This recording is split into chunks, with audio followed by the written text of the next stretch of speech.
और जो ज्यादा पशुओं का मांस काट काट के खाते हैं तो उनके घर में घटना भी हो जाती है, कोई न कोई विनाशकारी घटना घटेगी।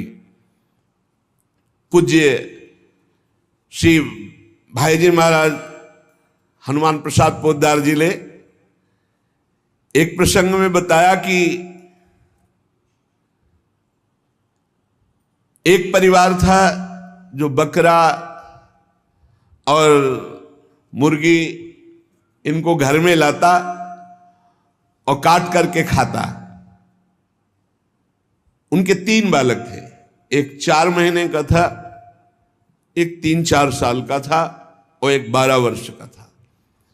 वो रोज देखता 12 वर्ष वाला कि ऐसे वो में कर रहा, उसको काट रहे हैं और फिर वो बनाया जाता, खाया जाता। तो एक दिन अपने छोटे भाई को ले गया, उसकी बुद्धि खराब हुई और वही गड़ासा,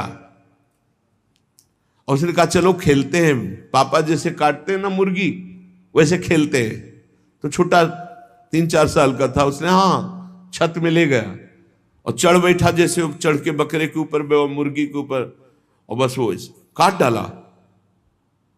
और जो काट डाला तो चीख निकली तो वो अपने छोटे बेटे को नहला रही थी जो 4 महीने का, टप में ऐसे खड़ा करके, और वो छोड़ करके भागी ऊपर। तो टप में जितना पानी था वो बच्चा गिर गया, उसकी हिम्मत तो उठने की थी नहीं, वो वहां मर गया। और जब ऊपर गई उसका, अरे दुष्ट तूने काट दिया, तो छलांग मार गया भय से, वो नीचे आके गिर के मरा। पूज्य भाई जी ने तो विस्तृत में लिखा है कि इन मांस खानों वालों के परिवारों का बहुत बुरी तरह नाश होगा, और जब ये मरेंगे तब नरक जाएंगे, और फिर जब जन्मेंगे तब ये फिर वही बकरा बकरी बनेंगे, ये काटे जाएंगे।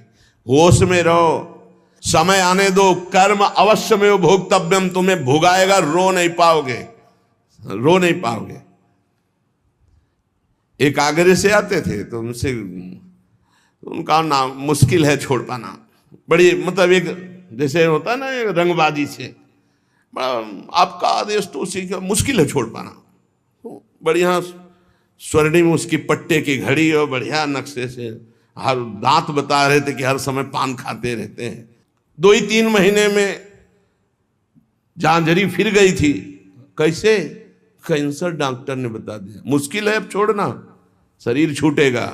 मर गया, मुश्किल है तो शरीर ही छूट जाएगा। इसका शरीर छूटना तो मुश्किल नहीं है, क्योंकि मरण धर्मा शरीर है।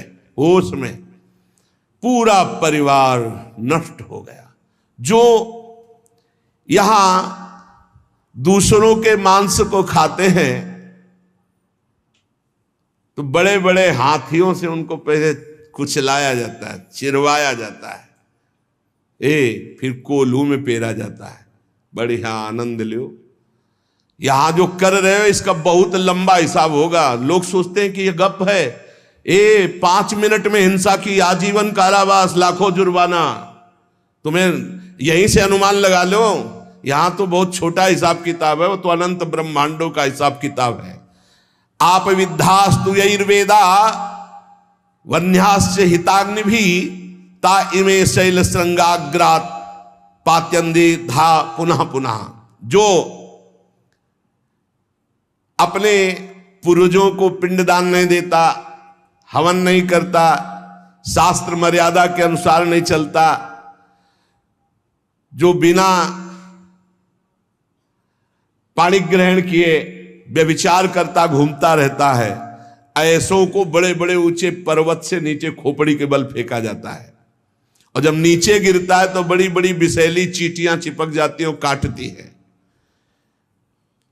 अब और सावधानी की बात, जो पापी पुरुष के द्वारा दिया हुआ दान लेता है, स्वीकार करता है, पापी होश में, ये रुपए की गड्डी नरक पहुंचा देगी। जो पापी पुरुषों द्वारा दिया हुआ दान लेते हैं, चाहे वो यज्ञ कराने के लिए, चाहे वो किसी भी कार्य के लिए, उन मनुष्यों को पत्थर के भवन में छोटे से ऐसे गैसील, बिल्कुल गैस ऐसी जहरीली, उसमें कीड़े की तरह उन्हें बंद कर दिया जाता, बाहर से कोई वायु नहीं, बंद। अब कितने हजार वर्ष, कितनी घबराहट है। अब सोचो पत्थर के छोटे छोटे ऐसे भवन, उनमें गैस भरी हुई जहरीली, उसमें बंद कर दिया गया। दशांश लिया जाता धर्मात्मा पुरुष का, दशांश दान है धर्मात्मा पुरुष का, 100 मेहनत से कमाए। अब अगर तुम 10 रुपए दान कर दोगे तो बहुत बड़ी बात हो जाएगी।